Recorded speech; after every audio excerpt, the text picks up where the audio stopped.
Good morning. I was asked to share with you a little bit of the journey that it took to get to this point today. I'm grateful and honored also to be standing here. It was a long road.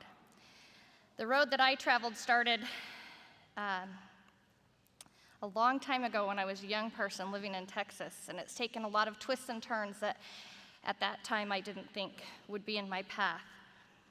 I was encouraged by my parents to write down my goals and my dreams and aspirations for life, and then map out the way that I would achieve them. I calculated the extent of my journey, and I mapped out my plan very carefully. My goals were to be an elementary school teacher, a wife, and a mother. My goals were to be accomplished in that specific order. At this time, when I graduated, my parents informed me, along with several of my elders, that the goals were admirable, but they would never be accomplished together. The day after I graduated from high school, I left Texas to come to Utah on scholarship to another institution.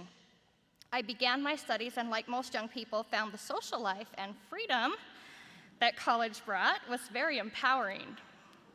I studied, I think. I went to class, I worked, and I dated. My grandma used to tell me I had to date 100 frogs before I could find my prince, and I was out there to do that. I met a really great guy and decided that goals number 1 and 2 could be accomplished together.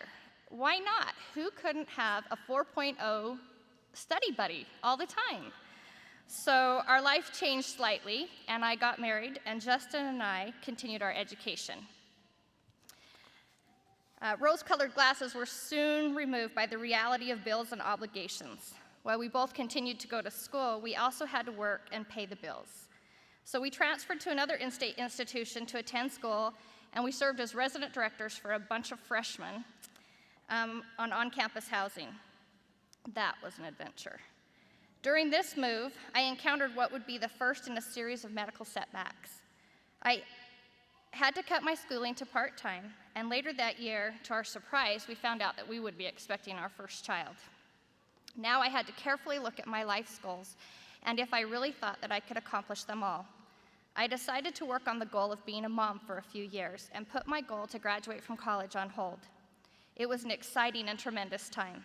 I loved being a mom, and I loved playing with my kids, and I would play with anybody else who would loan me their kids.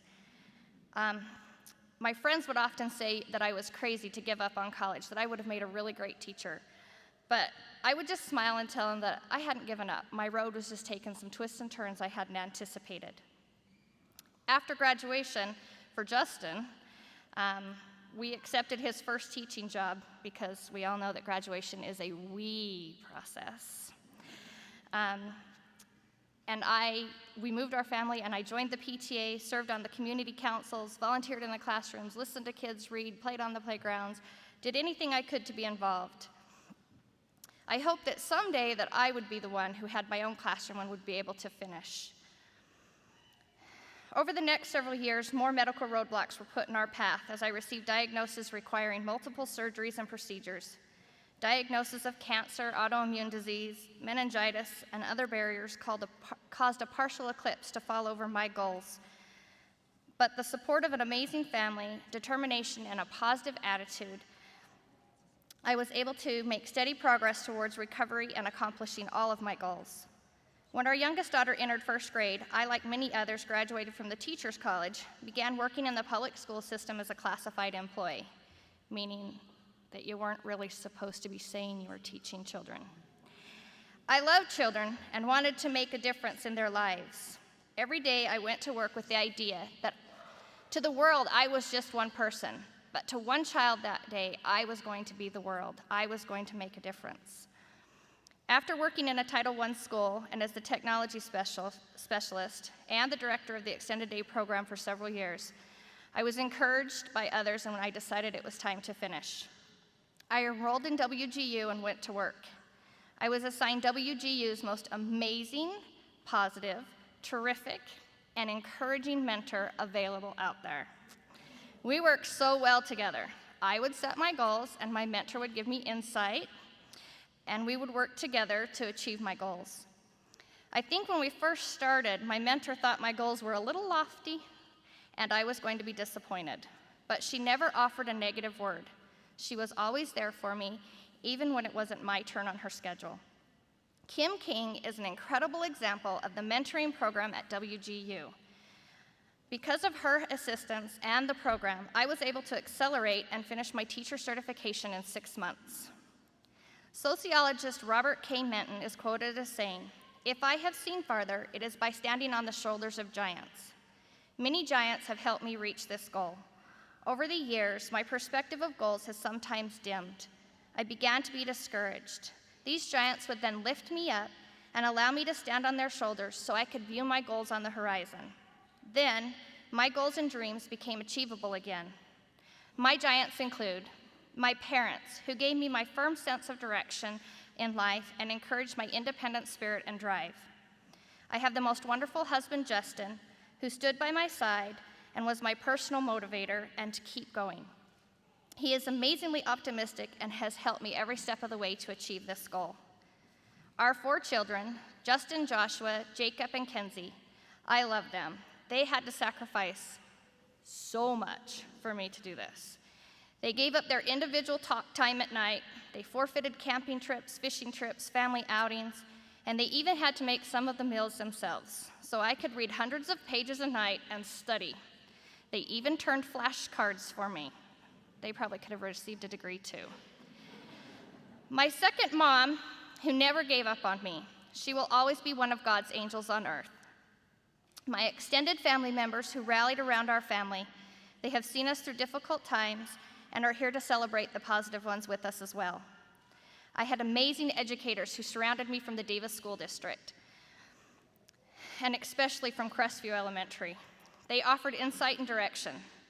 And as you all know, you had friends or family that read paper after paper, after paper after paper after paper, anxiously awaiting the grade as much as you did. I think they got to the point that they were secretly hoping I was to the last task in task stream so that they wouldn't have to listen to my theories any longer. I also thank the doctors and community members who offered encouragement, hope, and positive outlooks along this journey. A few years ago, I would have told you that my life map had changed forever and that the goals I set as a youth would never be brought to fruition. But thanks to the grace of a loving Father in heaven, I have been able to get past the roadblocks and become the best wife, the funnest mom, and the happiest WGU graduate ever. It has just taken 18 years longer than I originally anticipated. To my teaching career, I am going to take with me the positive influences that the people from WGU and others have been on me throughout this experience. I'm going to help each child stand a little taller with self-confidence and determination. I am going to try to instill in each of them a love for lifelong learning and to be proud of whom they are and the goals and dreams they have for themselves. As we leave this graduation, I hope each of us will take into our communities the life lessons so many have shared today and be part of the positive changes around us. I hope that you have many opportunities to support individuals who need a giant shoulders to stand on so they can see a little farther and maybe see on the horizon the fruition of their goals and dreams. Gandhi stated, "Be part of the change you want to see in the world." Let today be the day that we embark on that journey for each one of us. Thank you.